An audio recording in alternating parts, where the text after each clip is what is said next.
We are here today to celebrate the work of Canadian filmmaker Kalil Haddad. He is in Iowa City right now. About to go meet him again. We will be screening a showcase of his short films from 2022 to his most recent, My Secret Boyfriend Died in a Mass Shooting, made this year. So yeah, it's gonna be crazy. Apparently it's sold out at Film Scene. And then after we're gonna have a rave here at the Wright House is where we at right now. Yeah. So yeah. I'm excited for the film screening and people to kind of realize what this actually is. So. You think a lot of people are going in blind? Yes, because no one here knows him. I just market it as crazy gay porn, strobe lights, loud. Which it is, but there's also a lot more to it. I'm excited for everyone to see his work and be like, damn, they weren't lying when they said it was loud. So we about to hear that shit thumping on the Film Scene speakers. I think it's gonna be insane. Right. Henry's gonna be really good too. What part are you excited about? I'm just kind of excited that, I don't know, this kind of does feel like Defiant Against All Expectations in a way, so that's pretty chill. Hold on. I'm gonna get crushed. There we go.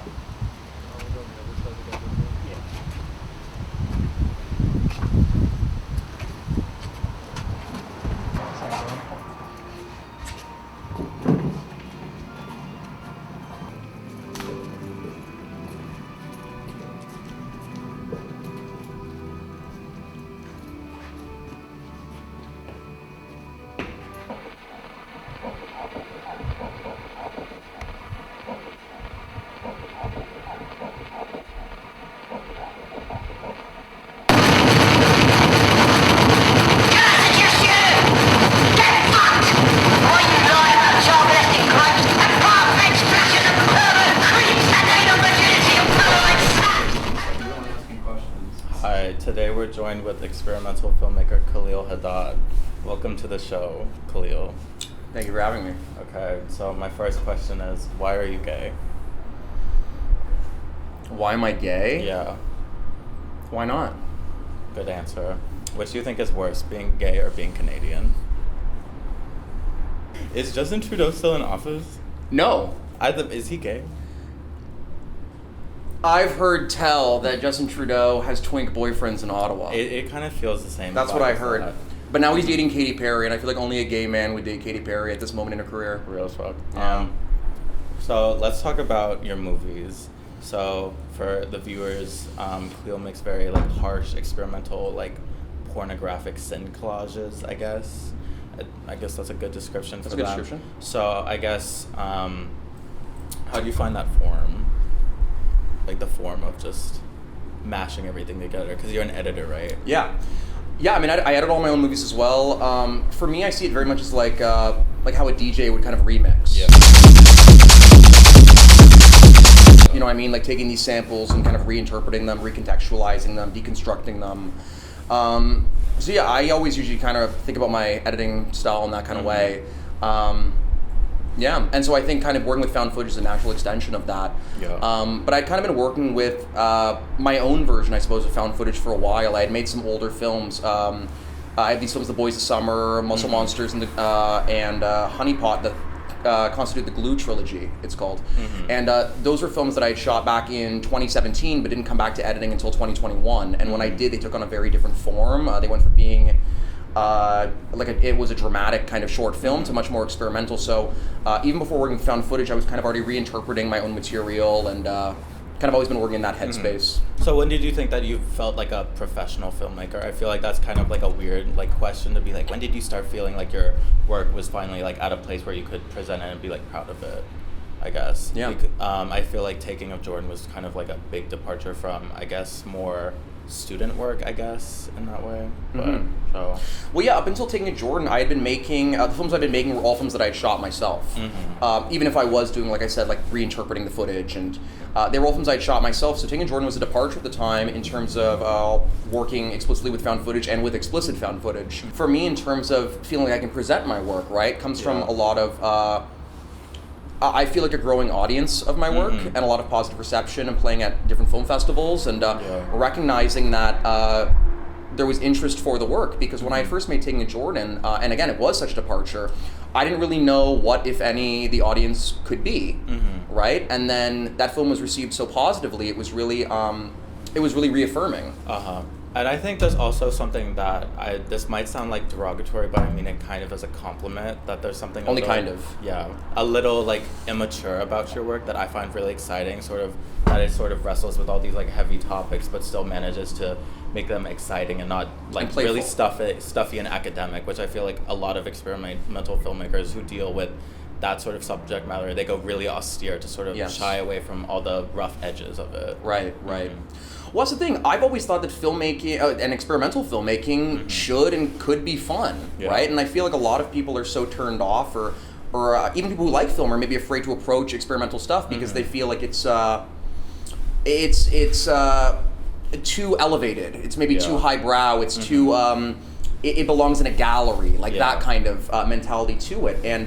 And my work's played in galleries as well, so not to say it's beyond that necessarily, you know what I mean? But I think it's important to, especially when you're dealing with serious subject matter, to keep it, playful in a sense, and keeping the audience kind of engaged.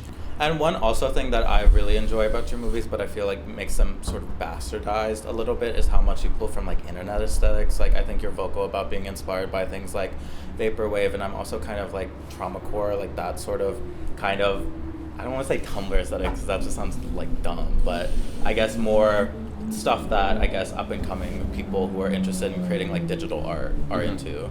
Yeah. Well, I think for me also it was about like growing up in that time too, in like, and I would say those aesthetics, I would associate them more with my my older works, my younger works. But yeah, being very much inspired by those aesthetics, growing up and kind of living surrounded by them, but then kind of putting my own spin on that as well, and not, I've never made like a vaporwave film in the most literal sense how you would define the aesthetics of that genre, but taking inspiration from these things and kind of, again, reinterpreting them in my own way, filtering them to create a pastiche of something new. And also just like with your films, you draw heavily from just music and just sort of musical subcultures as well, which just like noise music, but then also just like chopped and screwed type beats as well. Yeah. So what's the process of just like finding music that you think fits your aesthetic vision? Right. Well, I always find myself way more, especially now, way more inspired as a filmmaker by musicians and the way that musicians function. And I love artists who have their kind of style, but then also experiment within that, you know what I mean? And expand upon it and challenge themselves. And yeah, I think filmmakers sometimes get too locked into kind of one aesthetic. You know what I mean? And I think that my films are complementary aesthetically to each other, but I think with every film I'm trying to do something a little bit new. Yeah. And even with the He Never Dies films, although they are kind of, they're thematically related, they're aesthetically related, they're very much their own kind of distinct movies, even in their form.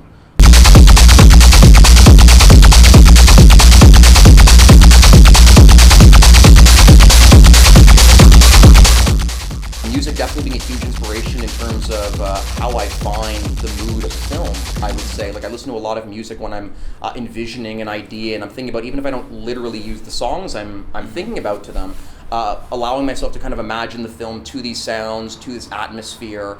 And I think the worlds of my films are very based on the kind of sound design I use and the soundtracking that I use to kind of build out the affect and emotionality of them. Yeah. And for just like in the editing process as well, do you listen to a ton of music, or like how do you edit? Because I feel like I can't do like short little bursts. I have to like really sit down for like hours and hours. Yes. Are you the same way, or? Yeah, I think I always find it kind of hard to just if I only have like a 3-hour time span to kind of sit down, I almost don't even want to do it. Because I want to be able to kind of just like sit with the material, and I'll edit for hours. Like I'll sit down for like 10 hours and just like edit. And I might do that one day, and then the next day I might not edit for 3 days. You know what I mean? So it's also about like the allowing the process and to kind of guide that too. You know what I mean? And not trying to rush it, and kind of seeing where it takes you and allowing it to be this kind of exploratory process by taking your time. For just, I guess, for the films and that we're showcasing in He Never Dies, what was the process of like picking the exact songs? Because I know you said there's stuff by Prurient, there's like the infamous White House track. There's like I forget, isn't it Pet Shop Boys, like Go West? Yes. And Victim of Circumstance. And I'm forgetting them, but the other ones, but sort of, do you go like instinctual, like you're just like, this feels right, this just like meshes with my artistic vision, or is it like intellectual, and that you think that it's like playing like an intertextual, like playing with the other materials in your work? Yeah, there's some intertextuality to the soundtracking. You mentioned Go West, so the version I use in Victim of Circumstance is actually the original Village People version. Yeah. And so that's intertextual because that song at the time was this like liberation anthem of we're gonna go west to California, you know what I mean, and where we'll be free, right? And that really is kind of the theme of or the driving force of Victim of Circumstance, right? Is that if we go to California where it's sunny and where we're accepted, then everything will be fine. You'll get pool orgies. Right? For me, it's about how does it feel. You know what I mean? Like, like again, in like an experiential way, like what would it be like to kind of experience this, right? And kind of using music to kind of put the audience within that positionality of the protagonist. I feel like all of my films are very experiential pieces. They're things that they're experiences of these protagonists that I want you to vicariously kind of live through and understand. So it's really about trying to put you in the head of these characters. Who are the audiences that you're seeing that are coming to like your screenings who are really excited about your work? Yeah, I mean, of course, a lot of queer people, a lot of like punk people. I had like some like a bunch of like techno DJs like raved to me after a screening one time about the films. And that was really cool. And yeah, to see that like an audience that can appreciate it, you know what I mean? But I think those are two very obvious ones from the content and the sound, you know what I mean, about who appreciates the work. But I think it's really open. Like I've been surprised by the kind of the vastness of some of these films' reach. Because again, when I made Taking a Jordan, I didn't really know who I make films for myself, and I make things that I would like to see on screen, and that's always kind of the place that I'm coming from. And I didn't know who would respond to this work, but people did, right? And they were people that I might not be expecting. So I think a lot of straight people respond to my films, as much as gay people respond to them. And I think it's also like a lot of like young people, young filmmakers are really interested in the work too. And I think for a lot of younger filmmakers, I've been told that they found it kind of inspiring because it shows them experimental in a way that they hadn't conceived of before. Moving forward, do you still plan to go experimental? Or are you working on anything like new, like documentary narratives type stuff? Yeah, I mean, again, I think that my work has kind of taken a lot of different modes over the course of my filmography, and there's narrative films I'd like to make, there's documentaries, experimental like hybrids of those. Right now, I'm still working on it. There's some more films coming out in the He Never Dies cycle that I'm still working on. So there's going to be some more of those, and again, films that that I want to go and kind of take the themes of this series and kind of move them in new directions. There's one that I'm working on right now that's it's placing it in kind of a more contemporary context in the way that I haven't previously. And there's another film that I'm also working on, which is kind of like a to make more of a comparison, it's more of like The Boy Was Found Unharmed. It's like a true crime story, not a sex story, but kind of operates again within those same themes. So still trying to make some more films within this cycle and some more narrative stuff, and then also trying to begin kind of wrapping my head around this feature that I want to do as well. And but still keeping it in an experimental mode. And again, I think that all of my films are narrative works. Right, and so for me, it's about wanting to do this larger kind of narrative piece, but then still keep the experimental tangibility of the films that came before. Not having no desire to really lose that. You know what I mean? Wanting to stay experimental, but also wanting to make it larger at the same time. I think we gotta wrap things up now, but I guess from the limited time you've been in Iowa City, just like what are your impressions? And like this is right before the screening too, so we'll see what happens and how people react to your work. But, no, I'm really excited, and I mean I've been in Iowa City like 24 hours only, and I'm loving it. I love the vibes here, and I know the people here are incredible. So yeah, it's been really great so far. Well, I would say come out, but this show is sold out, so.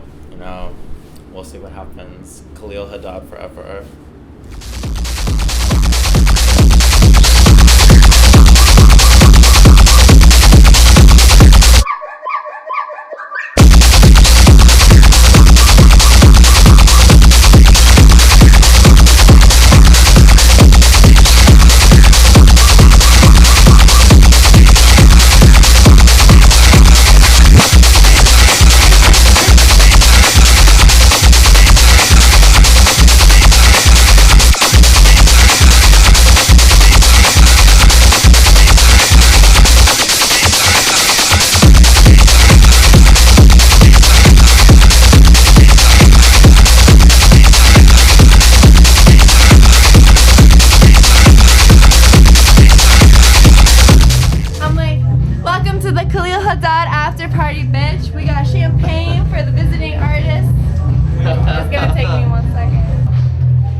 splashy. You can get splashy. No, no.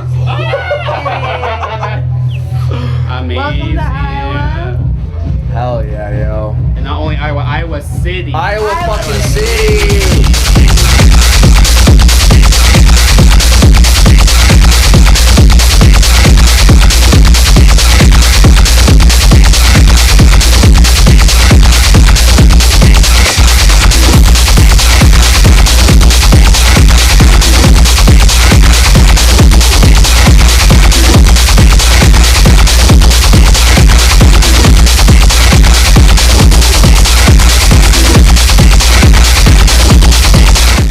How do you think your set went? Went pretty good. There was like I don't know, a couple of things that I wish I prepared for because I thought it was going to be a little more chill, but I ended up playing something more upbeat by the end, which ended up being fine. So I'm happy with that. Yeah. What is this for? Okay, I just wanted to tell you that Kalil Haddad just gave me the best advice ever for being a filmmaker, which is be true to yourself. The end. That's all you gotta be when you're 23 is yourself. Or 27. Or 27.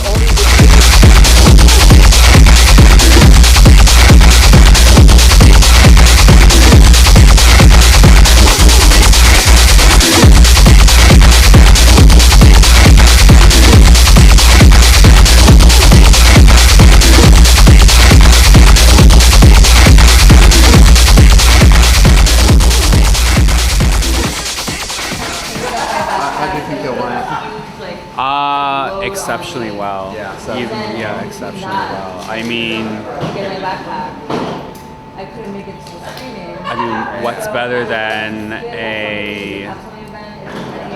I guess like film screening of that features like nuanced gay pornography and then having a rave after? What more could you want? What more could you want? I don't. It was great. I almost said something else, but then I can't say that on You camera. can say that on camera. I can edit whatever I was gonna say cocaine.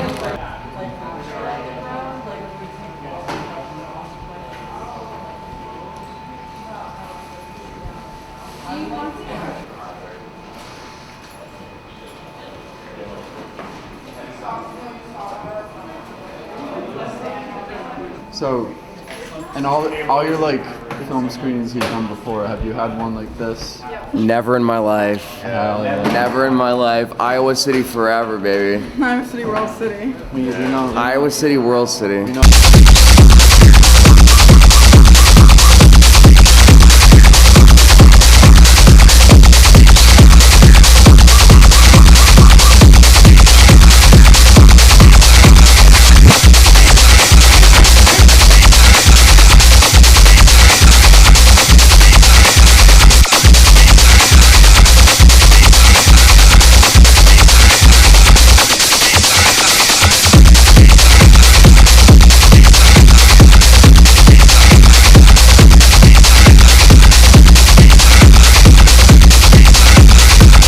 Do your best Kalil impersonation.